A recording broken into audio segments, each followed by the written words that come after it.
Charles Soule and Ramon Rosanas continue Darth Vader's pursuit of Luke as Leia and the others race to get the Falcon working again before the Empire or the Hutts make off with Han Solo's frozen body. Charles Soule delivers another tension-filled issue as Vader's pursuit of Luke continues with some really fun action that pits both ace pilots against each other in a skilled game of cat and mouse. While that took up most of the front of the issue, the bulk of the issue was actually Leia and Lando racing to fix the Falcon so they can continue their mission to save Han, and I thoroughly enjoyed Soule using the situation to deliver a really heartfelt moment with Lando and his former droid L3, who, as we know, was uploaded into the Falcon systems during the events of Solo. It's been great how Soule has been building out Lando's character and moving him away from kind of the self-serving, womanizing betrayer we saw in Empire Strikes Back to, much like Han, someone who finally begins believing in what the rebellion is fighting for. He's still got a little ways to go before he's the general we know in Return of the Jedi, but I love the development we have been getting.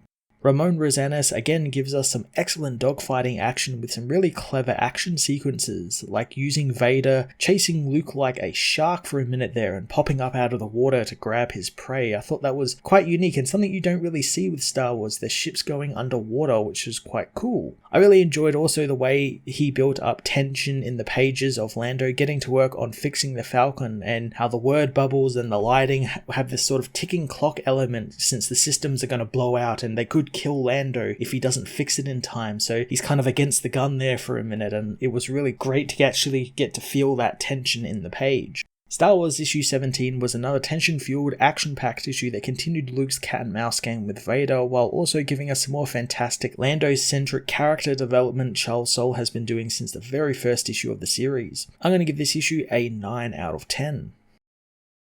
Star Wars issue 17 finds Luke and R2 lose Vader in the icy waste of Jakara, still picking him up on scanners, but they can't determine where he's coming from, knowing the villain is obviously jamming them, something that Luke didn't know a TIE fighter could do. Suddenly Vader shoots out of the icy water below Luke, barely missing the fighter as he continues his pursuit, shooting at Luke. Vader knows that Luke's strength in the Force has grown since they last met, but Luke knows his connection grows deeper each day. Vader knows that it doesn't matter since he has Solo and he will never see his friend again, and no one can save him. Luke swoops into the water and notices that the air is so cold above the water that it freezes it the instant it splashes up, giving him an idea. He quickly turns and swoops behind Vader, creating an ice wall in his wake that Vader crashes into, forcing Vader to stop his pursuit and watch as Skywalker returns, wondering who is going to save the villain this time. Vader ignites his saber, readying for Luke's attack, but Luke peels off, heading back into orbit, telling R2 that he just couldn't do it, and after what he learned on Cloud City, he's not ready to face his father, but he will be someday. He wants R2 to open a channel to their friends to see what he said about killing Han, and if there was any merit to what Vader told him. In orbit, meanwhile, Leia and the others are contacted by Luke, telling him that Vader was bluffing about killing Han, and now he's been taken to the Imperial flagship, but Lobot was able to disable their shuttle before they got there, but they too were caught in some type of blast that knocked out their systems. Luke says he'll be there soon and Vader won't be a problem now thanks to crashing on the planet, but Vader meanwhile uses the Force to pull his ship free from the ice, as the rebels spot the shuttle in front of them, and Leia hopes that Lando and Chewie can get the Falcon back in working order so they can go and save Solo before he's never seen again. Lando gets to work, quickly discovering that a seismic charge hit them, making Chewie know Boba Fett was the one who did it to them. Lando doesn't know why though, thinking maybe it was just the man's code or something and maybe he's going for Han as well. Chewie knows that the ship was rattled pretty hard and Lando agrees, knowing Han wasn't really taking care of the Falcon like he did, knowing half the wiring is probably knocked loose by the blast, wanting to look at every wire in the ship to nail things down. As they get to work, the heroes see a group of Hutt clan ships heading for the shuttle, wondering why they want Han, but Lando knows that Jabba might want him back as well, but they can't do anything about it until the Falcon is sorted. Lando shows them a wiring node, knowing it's offline, and if they get that fixed, they can pinpoint the real problems in the Falcon. Suddenly, there is a burst of light and energy, which Lando knows is the ship's computer letting off a burst to balance out the reactor conduits so they don't explode. He knows if you were down there when the blast goes off, it's not good and you would die. Chewie wants to go and fix it, but he's too big to fit into the maintenance tunnel, so Leia wants to go, but Lando tells them both that he'll go inside since he knows every system on the Falcon, since she's an old friend. Getting into the system maintenance shaft, Lando begins talking with L3, knowing that it's been a long time, but he's back. He apologizes for letting her go, and he saw some real bad luck there for a minute, and maybe she's mad and understands why she would be. He continues to fix the ship, telling L3 that maybe she could fry him with the reactor buildup and teach him a lesson that he probably deserves, but right now he's got people depending on him, people who are trying to make things better, and while he doesn't want to do that himself, maybe he could help them do that, and maybe it's time he stopped letting people down. As the reactor continues building up, he fixes the systems, calling for Chewie to pull him out as the reactor dumps its energy again. He tells Chewie that the computer should be up and running so they can go and fix the systems.